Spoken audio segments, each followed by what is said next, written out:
Welcome students, this is Jadurkar sir here. Today we learn chapter number 6th exercise regarding to dissolution of partnership firm. First of all, objective questions we learn here. Under objective questions, number first question is objective. Select most appropriate answer from the alternative given below and rewrite the sentences. Number first sentence is, in case of dissolution, assets and liabilities are transferred to dash account. In case of dissolution केसमध्ये assets and liabilities transfer केले जातात. कुठे transfer केले जातात? Realisation account हे त्या ठिकाणी answer असेल. रिअलायझेशन अकाउंटला सर्व ॲसेट्स तुम्ही ट्रान्सफर करता. ठीक आहे. Number second is, dissolution expenses are credited to dash account. Dissolution expenses are credited to dash account. Dissolution expense तुम्ही ज्या वेळेला पेड करता त्यावेळेला एंट्री काय पास करता? डिझोल्युशन किंवा realisation account debit to cash oblique bank account. म्हणून cash oblique bank अकाउंटला तुम्ही क्रेडिट बॅलन्स देता. याप्रमाणे कॅश ऑब्लिक बँक अकाउंट हे त्याचा करेक्ट आन्सर असेल. Number third is, deficiency of insolvent partner will be suffered by solvent partner in their profit sharing ratio. Deficiency of insolvent partner म्हणजे एखादा partner जर इन्सॉल्वंट झाला आणि त्याच्याकडनं जर काही अमाऊंट घ्यायची बाकी असेल बिझनेसला, तर ती अमाऊंट कोण सफर करतं? त्या ठिकाणी सॉल्वंट पार्टनर सफर करतात. सॉल्वंट पार्टनर्स ती अमाऊंट काय करतात? त्या ठिकाणी कव्हर करतात. आणि ही कुठल्या रेशोमध्ये कव्हर केलं जाते? प्रॉफिट शेअरिंग रेशोमध्ये. Deficiency of insolvent partner will be suffered by solvent partner in their profit sharing ratio. हे त्या ठिकाणी आन्सर करेक्ट असेल. Number next question number fourth is, if any asset is taken over by partner from firm, his capital account will be dash. या ठिकाणी जर एखादी asset जर एखाद्या पार्टनरने जर पार्टनरशिप फर्मची जर घेतली असेल डिझोल्युशन सिच्युएशनमध्ये, तर त्या कॅपिटल अकाउंटला कुठला बॅलन्स त्या ठिकाणी दिला जातो? तर डेबिट बॅलन्स. ठीक आहे. मग एंट्री काय पास होते? Partners capital account debit to realisation account. याप्रमाणे तुम्ही रिअलायझेशन यामध्ये डिझोल्युशनमध्ये एंट्री पास करता. म्हणून if any asset is taken over by partner, जर पार्टनरने एखादी ॲसेट टेकन ओव्हर केली from the firm, his capital account will be debited. या ठिकाणी तुम्हाला डेबिटेड म्हणून मेन्शन करायचं आहे. हे तुमचं या ठिकाणी करेक्ट आन्सर असेल. Number next is number fifth, if any unrecorded liability is paid on dissolution of the firm. डिझोल्युशनमध्ये जर त्या ठिकाणी एखादी अनरेकॉर्डेड लायबिलिटी जर पेड केली असेल तर डॅश अकाउंट इज डेबिटेड. तर कुठल्या अकाउंटला तुम्ही डेबिट बॅलन्स देता? या ठिकाणी रिअलायझेशन अकाउंटला तुम्ही काय बॅलन्स देता? डेबिट बॅलन्स देता. का? तर रिअलायझेशन अकाउंटमध्ये सर्व लायबिलिटीज काय होतात? इन्क्लूड केल्या जातात याप्रमाणे. म्हणून रिअलायझेशन अकाउंट हे त्याचं करेक्ट आन्सर असेल.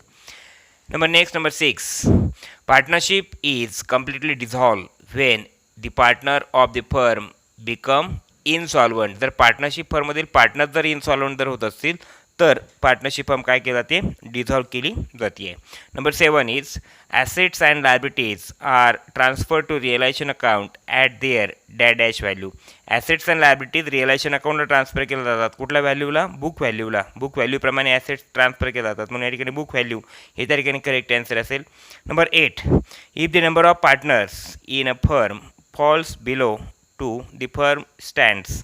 जर त्या ठिकाणी पार्टनरशिप फर्ममधील पार्टनरची जर पार्टनरची संख्या जर 2पेक्षा जर कमी झाली तर निश्चिततः पार्टनरशिप फर्म कशाला सामोरं जाते? दी फर्म स्टँड्स, त्यालाच म्हणायचं डिझॉल्व. याप्रमाणे याला म्हणायचं dissolve. If the number of partners in a firm falls below 2, जर पार्टनरशिप फर्ममधील पार्टनरची जर संख्या 2पेक्षा कमी जर होत असेल तर फर्म काय होती?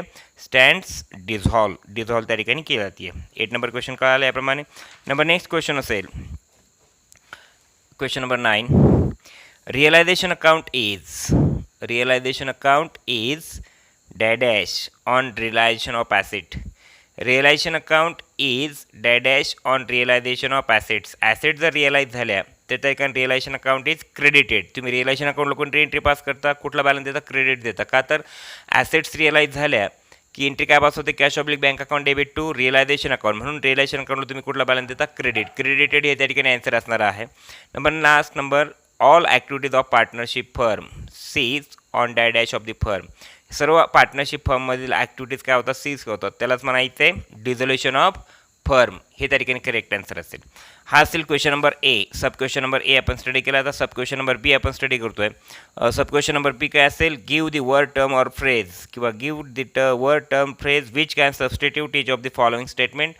त्यातील नंबर फर्स्ट असेल debit balance of realisation account. Debit balance of realisation account. आता debit balance of realisation account असेल की हा रिअलायझेशन अकाउंट आहे सपोज. हे कुठला अकाउंट आहे? Nominal account. मग डेबिटला सर्व एक्सपेन्सेस, लॉसेस, क्रेडिटला सर्व incomes and gains.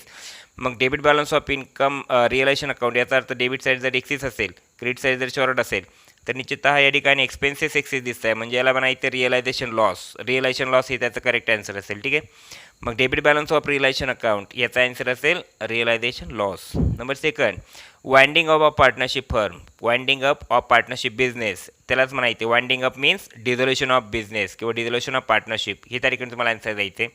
Number third is an account open to find out the profit or loss on realisation of assets and settlement of liabilities. या प्रकारचं जे काय अकाउंट तुम्ही ऑपरेट करता फाइंड आउट करण्याकरिता, प्रॉफिट और लॉस किंवा assets लायबिलिटीजचं settlement करण्याकरिता या अकाउंटला म्हणायचे रिअलायझेशन अकाउंट. हे तुमचं रिअलायझेशन अकाउंट आन्सर असणार आहे. Number fourth is debit balance of an insolvent partners capital account. Insolvent partners capital account किंवा इन्सॉलंट पार्टनरचा कॅपिटल अकाउंटचा जर डेबिट बॅलन्स इंडिकेट होत असेल तर त्याला म्हणायचे कॅपिटल डिफिशियन्सी. ही कॅपिटल डिफिशियन्सी म्हणून तुम्हाला या ठिकाणी आन्सर द्यायचे. Number fifth is credit balance of realisation account. Credit balance of realisation account त्याला म्हणायचं रिअलायझेशन प्रॉफिट.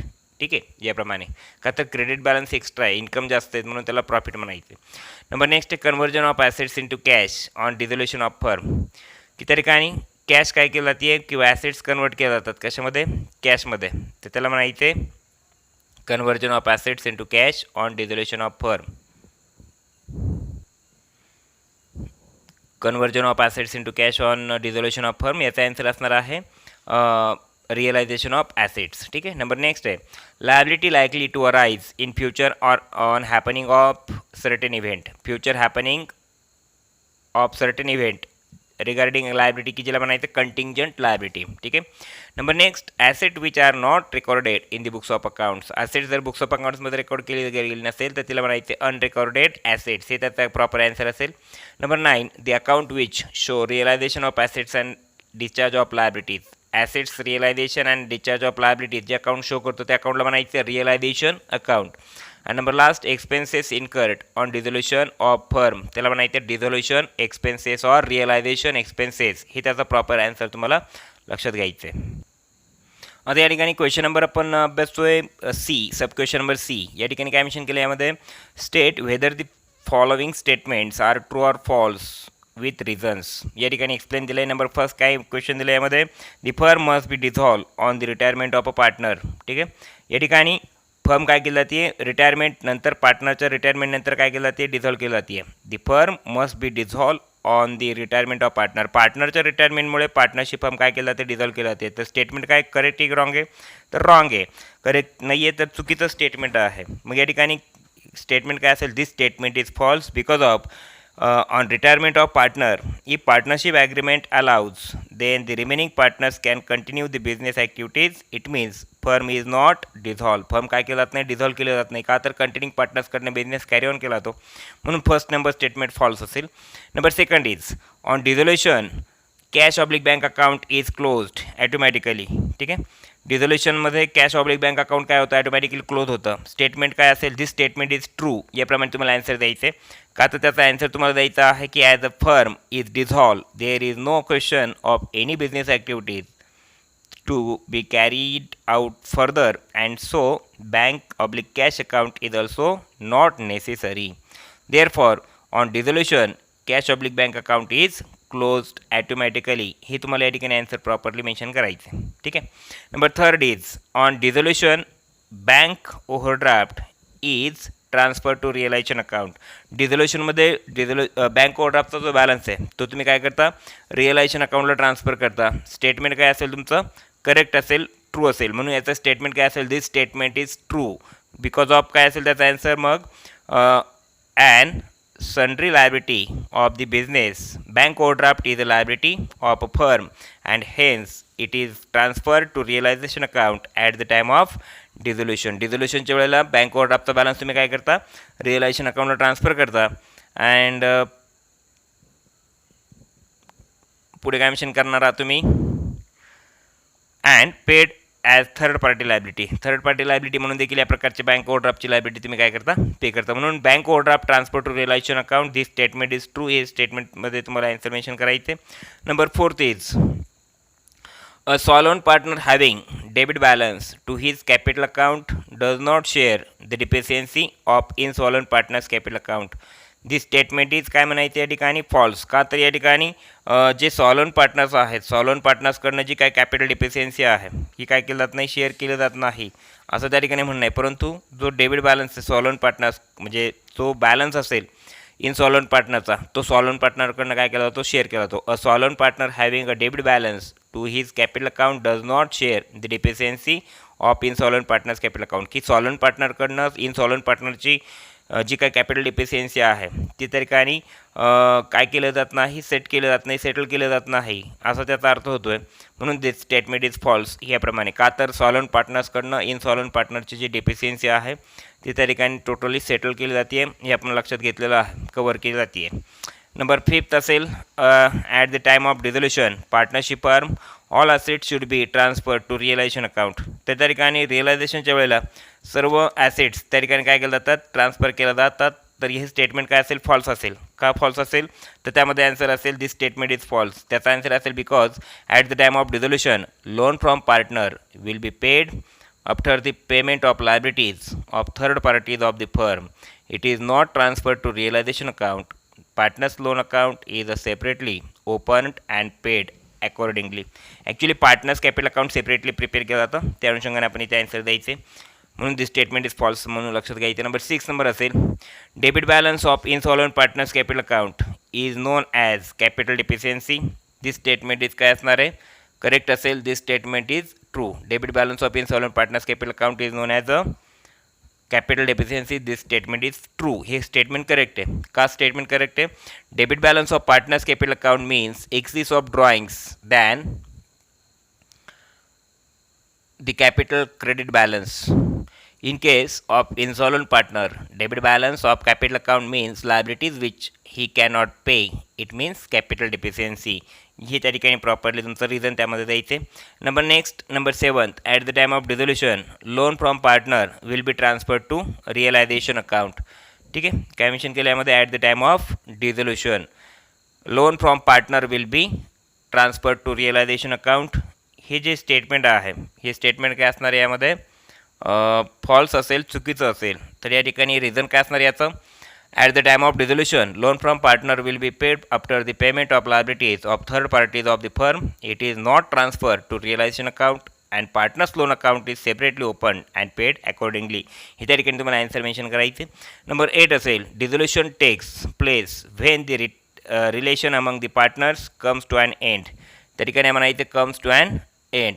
या प्रकारचं स्टेटमेंट देखील काय असणार आहे, ट्रू असेल. की dissolution take place when the relation among the partners comes to an end.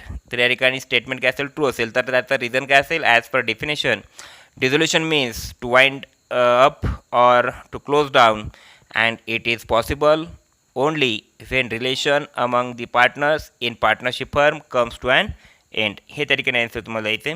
Number 9 असेल the insolvency loss at the time of dissolution of the firm is shared by the solvent partners in their profit sharing ratio. In their profit sharing ratio. या प्रकारचं जे काही statement असेल the insolvency loss जो the insolvency loss at the time of dissolution.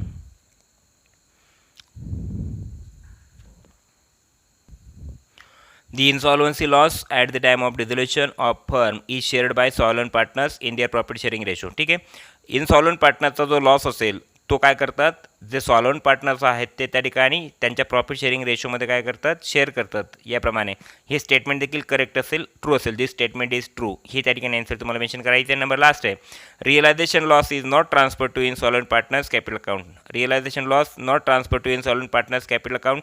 This statement is false because of realisation loss transfer to all partners capital account. सर्व partners capital अकाउंटमध्ये realisation loss तुम्ही काय करता, ट्रान्सफर करता. आणि म्हणूनसाठी दिस स्टेटमेंट इज फॉल्स. याप्रमाणे तुम्हाला लास्ट नंबर स्टेटमेंटमध्ये कॅल्क्युलेट करायचे. नंबर नेक्स्ट काय मेन्शन केलं, कॅल्क्युलेट दी फॉलोविंग. ॲक्च्युअली मुलांनी या प्रकारचं जे क्वेश्चन आहे हे तुम्ही प्रॉपरली सेल्फ स्टडी करून या ठिकाणी सॉल्व करावं यापेक्षा आहे. ठीक आहे, नंबर नेक्स्ट क्वेश्चन आपण कवर करतो आहे. जसं की आता या ठिकाणी जसं की तुम्हाला सॉल्व काय करायला सांगितलं ते बघून घ्या. Vinod, Vijay and Vishal are partners in a firm sharing profits and losses in the ratio 3:1. Vishal becomes insolvent and his capital deficiency is rupees 6,000. Distribute the capital deficiency among the solvent partners. मग आता सॉलव्हंट पार्टनर्समधील ते काय असेल, आता सॉलव्हंट पार्टनर कोण या ठिकाणी, विशाल becomes इनसॉलव्हंट. विशाल या ठिकाणी कोण, थर्ड नंबर पार्टनर इनसॉलव्हंट झाला आहे, म्हणून त्या ठिकाणी 2 पार्टनर्समध्ये त्यांचा जो काय प्रॉफिट शेअरिंग रेशो असेल, जसं की 3/5 आणि 2/5, यामध्ये आपल्याला 6,000 रुपीज काय करायचे, डिव्हाइड करायचे. तर या ठिकाणी तुम्हाला या प्रकारचं कॅल्क्युलेशन करायचं. इथे देखील मेन्शन केला creditors, bills payable, bank loan, या ठिकाणी bank available bank balance with what will be the amount that creditor will get in case of all partners insolvency. यामध्ये तुम्हाला क्रेडिटरला किती अमाऊंट त्या ठिकाणी मिळेल सर्व पार्टनर्स इन्सॉल्व्हंट झाल्यानंतर, याचंही कॅल्क्युलेशन तुम्हाला करायचं आहे. या सर्व कॅल्क्युलेशन्सला तुम्ही काय करायचं, प्रॉपरली लक्षात घ्यायचं सेल्फ स्टडीच्या माध्यमातून. ठीक आहे.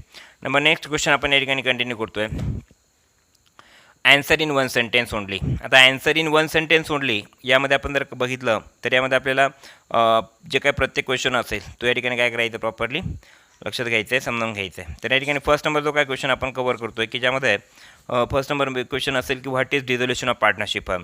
What is dissolution of partnership firm, याचा आन्सर असेल की dissolution of partnership firm means complete closure of business activities and stoppage of partnership relations among all the partners. याला म्हणायचं आहे dissolution of partnership. Second number question, when is realisation account open. When is realisation account open किंवा when is realisation account open याचा जर आपण mention केलं answer, तर त्या ठिकाणी an account which is open by the firm at the time of its dissolution to determine profit or loss on realisation of assets and payment of liabilities. याप्रमाणे assets लायबिलिटीचं जे काय पेमेंट असेल किंवा realisation loss profit find out करण्याकरिता या प्रकारचं realisation account तुम्ही काय करता, ओपन करता. नंबर नेक्स्ट की which account are not transfer to realisation account. Which accounts are not transfer to realisation account, की रिअलायझेशन अकाउंटला कुठले अकाउंट ट्रान्सफर केलं जात नाही, तर त्यामध्ये आन्सर काय असेल, cash oblique bank balance, reserve funds, profit and loss account, balance किंवा profit and loss account balance, partners loan account etcetera are not transfer to realisation account. हे त्याचं प्रॉपरली आन्सर तुम्हाला द्यायचं आहे. नंबर नेक्स्ट असेल who is called insolvent person. Who is called insolvent person. Insolvent person कुणाला म्हणायचं, whose capital account shows debit balance. ज्या पार्टनरचा balance capital account debit balance indicate करेल. Whose capital account shows debit balance and who is not a position to meet his capital deficiency even from his private property is called as an insolvent person. त्याला म्हणायचं insolvent person. ठीक आहे. Number next असेल what is capital deficiency. What is capital deficiency म्हणजे पार्टनरकडनं न मिळणारी रक्कम की ज्याला कॅपिटल डिफिशियन्सी म्हणायचं. इन्सॉल्वंट पार्टनरकडनं न पेड केली गेलेली रक्कम बिझनेसला पार्टनरशिपला तिला म्हणायचं कॅपिटल डिफिशियन्सी. त्याचा काय आन्सर असेल की debit balance of insolvent partners capital account which insolvent partner cannot pay is called as capital deficiency. Insolvent पार्टनरकडनं लायबिलिटी पे केली गेली नाही आहे त्याला म्हणायचं कॅपिटल डिफिशियन्सी. नंबर नेक्स्ट आपण या ठिकाणी बसतोय question number next, in what proportion is the balance of realisation account transfer to partners capital oblique current account. तर त्या ठिकाणी आन्सर त्याचं मेन्शन काय करायचं आहे की कुठल्या रेशोमध्ये, इन व्हॉट प्रपोर्शन कुठल्या प्रमाणामध्ये तुम्ही काय करता, in what proportion is the balance of realisation account transfer to partners capital oblique current account. कुठल्या रेशोमध्ये तुम्ही रिअलायझेशन अकाउंटचा जो काय लॉस असेल प्रॉफिट असेल तो ट्रान्सफर करता पार्टनर्स कॅपिटल अकाउंटला. तर त्यामध्ये आन्सर द्यायचं आहे the balance on realisation account is transfer to partners capital oblique current account in their profit sharing ratio. त्यांच्या प्रॉफिट शेअरिंग रेशोमध्ये हा जो कॅपिटल रिअलायझेशन बॅलन्स असेल, रिअलायझेशन अकाउंटचा जो बॅलन्स असेल तो तुम्ही या प्रॉफिट शेअरिंग रेशो या प्रपोर्शनमध्ये काय करता, पार्टनर्स कॅपिटल ऑब्लिक करंट अकाउंटला ट्रान्सफर करता. नंबर नेक्स्ट क्वेश्चन असेल हू इज किंवा who should bear the capital deficiency of insolvent partner. की कॅपिटल डिफिशियन्सी कोण त्या ठिकाणी सहन करतं, कोण त्या ठिकाणी सफर करतं. तर capital deficiency bear by remaining partners. ठीक आहे. रिमेनिंग पार्टनर्स त्या ठिकाणी काय करतात, the capital deficiency of insolvent partner should be borne by solvent partners. Solvent पार्टनरकडनं या प्रकारची कॅपिटल डिफिशियन्सी काय केलं ते बॉर्न केलं जाते. ठीक आहे. Number next question, which account is debited on repayment of partners loan. Partners loan अकाउंटच्या रिपेमेंटच्या वेळेला त्या ठिकाणी कुठल्या अकाउंटला त्या ठिकाणी which account is debited on repayment of partners loan. Partners loan pay करताना, पार्टनर्स लोनचं रिपेमेंट करताना त्या ठिकाणी कुठल्या अकाउंटला तुम्ही डेबिट बॅलन्स देता. तर त्या ठिकाणी काय असेल, which account is debited on repayment of partners loan. तर या ठिकाणी इथे काय पास करता, partner's loan account debited. Partner's loan account should be debited at the time of repayment of partner's loan. ही त्या ठिकाणी आन्सर असेल. Number 9 number question, which account is debited on payment of dissolution expenses. की ज्या वेळेला तुम्ही dissolution expense paid करता त्यावेळेला कुठल्या अकाउंटला बॅलन्स देता डेबिट, तर त्या ठिकाणी रिअलायझेशन और रिअलायझेशन अकाउंट और रिअलायझेशन म्हणजे रिअलायझेशन अकाउंटला तुम्ही डेबिट बॅलन्स देता, म्हणून या ठिकाणी मेन्शन करायचे realisation account is debited on payment of dissolution expenses at the time of dissolution payment of dissolution expense. या ठिकाणी तुम्हाला आन्सर द्यायचे. याप्रमाणे आन्सर इन वन सेंटेन्स आपण स्टडी केली आहे. नंबर नेक्स्ट क्वेश्चन असेल complete the table. Complete the table याचा अर्थ की यामध्ये debit side total of realisation account 20,000 दिली असेल. Credit side of realisation account जर आपण क्वेश्चन मार्क दिला असेल आणि लॉस जर रिअलायझेशन अकाउंटचा जर या ठिकाणी इंडिकेट होत असेल 4,000, तर निश्चितपणे 20,000 मायनस आता सपोज 20,000 मायनस 16,000 सपोज आपण जर बघितलं की तुमचं रिअलायझेशन अकाउंट आहे. ठीक आहे, रिअलायझेशन अकाउंट आहे. डेबिट साईड सर्व एक्सपेन्सेस लॉसेस, किट साईड सर्व इन्कम्स गेन्स. डेबिट साईड जर 20,000 असेल बरोबर याप्रमाणे, आणि किट साईड जर त्या ठिकाणी काही नसेल, मात्र इथे तुम्हाला लॉस जर इंडिकेट होत असेल, किती लॉस इंडिकेट होत असेल 4,000चा लॉस आहे. लॉस कुठे तुम्ही इंडिकेट करता इथे क्रेडिट साईडला बाय पार्टनर्स कॅपिटल अकाउंट म्हणता तुम्ही याला, बरोबर आहे. लॉस इकडे एक्सपेन्स जास्त आहे म्हणून इकडे लॉस इंडिकेट केला 4,000. तर निश्चिततः क्रेडिट साईड ऑफ टोटल किंवा credit side total of realisation account किती असेल मग तुमची 16,000. तर या ठिकाणी तुम्हाला आन्सर किती द्यायचे 16,000 द्यायचं, हे लक्षात घ्या. नंबर नेक्स्ट आहे creditors, bills payable and third party liabilities. Creditors आणि bills payable those are third parties, म्हणून दोघांची जर टोटल आपण केली 16,000 वीस 12,000 म्हणजे तर या ठिकाणी अमाऊंट किती येते 28,000. ही त्या ठिकाणी करेक्ट आन्सर असेल. नंबर नेक्स्ट आहे credit side total of realisation account is 21,000 म्हणजे इन्कम्स 21,000 आहेत. त्यानंतर debit side total of rupees 16,000. तर मग प्रॉफिट ऑन रिअलायझेशन किती असेल की 20,000 क्रेडिट 21,000 डेबिट क्रेडिटची बॅलन्सिंग बिगर डेबिटची बॅलन्सिंग बिगर 16,000 म्हणून 21,000 इन्कम आणि 16,000 एक्सपेन्स म्हणून त्या ठिकाणी व्हॅल्यू किती मिळेल तुम्हाला इथे 5,000 तुम्ही आन्सर म्हणून त्या ठिकाणी क्वेश्चन मार्क त्या ठिकाणी मेन्शन करणार आहात. त्यानंतर debit side of capital account किंवा debit side total of capital account 51,000. Credit side total of capital account rupees question mark and cash brought by partner 17,000. म्हणजे जर तुमच्याकडनं जर डेबिट बॅलन्स दिसतो एखादा पार्टनरचा 51,000 तो इन्स्टॉलमेंट म्हणून फारतं, आणि त्याच्या क्रेडिट साईडचा बॅलन्स जर आपल्याला फाइंड आउट करायचं, मात्र त्या पार्टनरच्या प्रायव्हेट इस्टेटमधून जर तुम्हाला 17,000 जर रिकवर झाले तर 51,000 मायनस 17,000 तर रिमेनिंग बॅलन्स राहतो तुमचा 34,000. हे त्या ठिकाणी करेक्ट आन्सर तुम्हाला मेन्शन करायचं या ठिकाणी. आणि आपलं लास्ट आहे की capital deficiency cash brought by instalment partner and instalment loss 21,000. म्हणजे जर कॅपिटल डिफिशियन्सी म्हणजे काय की तुम्हाला पार्टनरकडनं जर रक्कम घेणं आहे, मात्र त्याच्याकडनं किती घेणं आहे तुमच्याकडे सपोज 27,000 त्याच्याकडनं आणले तुम्ही आणि 21,000 लॉस आहे तुमचा, तर 21,000 प्लस 7,000 तर या ठिकाणी कॅपिटल डिफिशियन्सी किती असेल 28,000. याप्रमाणे तुम्हाला करेक्ट आन्सर या ठिकाणी लक्षात घ्यायचं आहे. तर अशा पद्धतीने सर्व जे काही क्वेश्चन्स आहेत की जे आपण प्रॉपरली स्टडी करण्याचा प्रयत्न केला की ज्या माध्यमातून तुम्हाला सर्व डिझोल्युशन रिगार्डिंग क्वेश्चन्स जे असतील त्याचे आन्सर्स तुम्हाला मिळाले असतील अशी अपेक्षा आहे. ठीक आहे, थँक्यू.